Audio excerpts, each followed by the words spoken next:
न होणारी गोष्ट आहे आणि काल पण सोलापुरात जे झालंय ते सगळं चुकीचं झालंय।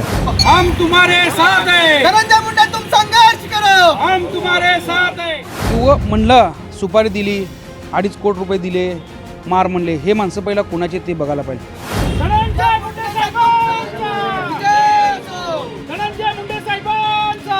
जय असो। मराठा आंदोलक नेते मनोज जरांगे पाटील यांना धमकीचा कॉल आल्यानंतर त्यांनी धनंजय मुंडे यांचं नाव घेतल्यानंतर काल सोलापुरात मराठा बांधव ते आक्रमक झाले होते आणि त्यांनी जोडो मारो आंदोलन केलं होतं। मात्र त्या आंदोलनाला प्रत्युत्तर देण्यासाठी आता धनंजय मुंडे समर्थकांकडून कुठेतरी आता संघर्ष योद्धा जे फलक पाहतोय आपण त्याला दुग्धाभिषेक करण्यात आलेला आहे। आपल्यासोबत बोलण्यासाठी धनंजय मुंडे समर्थक आहेत। सनी भाऊ, काय असं आहे की एवढं वातावरण खराब झालं आहे त्यामुळे एकमेकांच्या विरोधात आंदोलन करण्याची वेळ आली? मूळ बघायला गेले तर आज आपण महाराष्ट्रात बघतो गेले 4 महिने झालं जो हा आमच्या मुंडे साहेबांना संघर्ष करण्याची वेळ आली आहे ही केवळ फक्त एका माणसांमुळे, ते म्हणजे जरांगे पाटील। कारण त्यांच्या पाचवीला पुजले आमच्या धनंजय मुंडे साहेबांच्या संघर्ष करायचा। जरांगे पाटलांना वाटतं की बाबा धनंजय मुंडे हे नाव बीड जिल्ह्यातनं नाही महाराष्ट्रातनं हद्दपार व्हायला पाहिजे, पण हे न होणारी गोष्ट आहे आणि काल पण सोलापुरात जे झालं आहे ते सगळं चुकीचं झालं आहे की तुम्ही पहिला तथ्य जाणून घ्यायला पाहिजे। किंवा म्हणलं सुपारी दिली 2.5 कोटी रुपये दिले मार म्हणले, हे माणसं पहिला कुणाचे ते बघायला पाहिजे। ह्यांच्या गाडीत बसून हे फिरणारी माणसं आहेत की बाबा हे धनंजय मुंडे साहेबाचे समर्थक नाहीत। हां, मी म्हणलो तर एक तुम्ही खरी पकडायचं, महाराष्ट्रानं पकडायचं। आज साहेबांचे कार्यकर्ते म्हणले की बाबा आम्ही सुपारी देतो, बघतो विकतो, ह्या गोष्टी म्हणलं तर हे जरांगे पाटलांना बोलणं शोभतं आहे। त्यांच्या जवळच्या माणसांनाच सुपारी दिली आणि त्यांनीच बडबडतो। त्याचे व्हिडिओ पण बघा तुम्ही। हा सध्या स्वतः त्याची पत्नी म्हणते की आज की माझ्या नवऱ्याला दारू पिऊन ह्यांनी फसवत आहेत, ह्याच्या अगोदर पण फसवलं आहे। मग ह्याच्यावर जरांगे पाटील काय बोलणार नाहीत का? ह्या गोष्टी ज्या चालू आहेत ह्या सगळ्या जातीवाद चालू आहेत। आज मराठा समाजामध्ये राहिलं नाही, धनगरमध्ये नाही, वाणी नाही, मुस्लिम नाही, त्या बीड जिल्ह्यात अक्षरशः 18 पगड जातीचा युस्तू लावून टाकला आहे सगळा। त्याला केवळ एकमेव म्हणजे हे जरांगे पाटीलच असणार आहेत।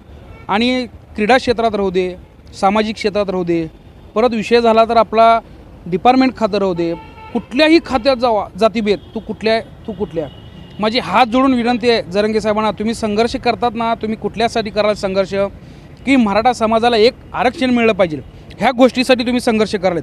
तुम्हाला कोण मी म्हणतो आता मग त्यांना कुठल्या तरी काकाने सुपारी दिली असेल, मग नाव घेत नाही त्यांचं, वेळ आल्यावर घेणार आम्ही पण कार्यकर्त्याने की बहुतेक धनंजय मुंडेवरच तुम्ही बोला, तुम्ही मराठा समाजाविषयी बोलतच नाहीत। आज मला तुम्ही सांगा मराठा समाजाविषयी काय मान्य करायचे आहेत त्या तुम्ही करा ना। मुंबईतनं का रिटर्न आले मग? ते कुणाला आहे? न्यायाच्या प्रविष्टीच्या पुढं कोणीही जाऊ शकत नाही, त्यांना पण माहीत आहे। मग काम नाही, आता आली तर इलेक्शन जवळ, आपल्याला डिमांड कसं वाढणार? बंगल्यावर लोक येईन आहेत, मग हे बोलल्यावर काही समाज असतात, जातात, भेटतात, अरे नाही अहो साधं सोपं राहिलं का कुणाचं मारा जमलं तर? साधं जनावर जरी आपण घेऊन चाललं तर 10 वेळा आपली चौकशी होते आणि नाही म्हणते 2.5 कोटी रुपये देऊन सुपारी दिली आहे का? धनंजय मुंडे साहेबांचा कट्टर कार्यकर्ता दिला आहे का म्हणलं का? स्वतः जरांगे पाटलांचाच तो कार्यकर्ता आहे, त्यासोबतच त्यांचे फोटो आहेत। कुठेतरी आपण पाहतोय की सोलापुरातला हा संघर्ष आहे तो रस्त्यावर उतरलेला आहे, आंदोलनाच्या माध्यमातून प्रति आंदोलन उभं केलं जाते। कशा पद्धतीने बघता आणि कसं उत्तर असणार आहे पुढे? आता जे सोलापुरातले जे आंदोलन चालू आहे प्रति आंदोलन, त्यांनी काल केले, आता आम्ही ही करणार, उद्या त्यांनी ही करणार, हे असं ह्या गोष्टी कुठंतरी थांबल्या पाहिजे। त्यांनी पण एक समजून गोष्ट घेतली पाहिजे की बाबा आपण हे करावं का नको।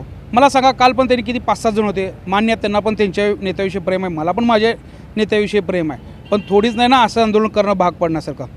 तुम्ही त्यात तथ्य जाणून घ्यायला पाहिजे होतं आणि त्या तथ्यावर बघून त्यांनी पुढं करायला पाहिजे, ॲक्शन घ्यायला पाहिजे। जोडून मारले त्यामुळे काय भावना दुखणार ना भावना? आता उद्या मग आज आम्ही दुग्ध केलं, मग उद्या भविष्यात आम्ही पण करू शकतो, काही करू शकतो। मग सोडा माऊली भाऊ पण माझे मोठे बंधूसारखे आहेत, चांगले मार्गदर्शक, भेटल्यावर बोलतात वगैरे, त्यांनी केलं ती त्यांच्या समाजासाठी त्यांना वाईट वाटलं की बाबा केले असेल। हां, जर ती घटना सत्य असली असती, धनंजय मुंडे साहेब बोललेत, ही घटना जर सत्य असली असती तर आम्ही पण म्हणलो असतो बाबा हां खरं आहे, काहीतरी चुकलं आहे साहेबांचं इथं।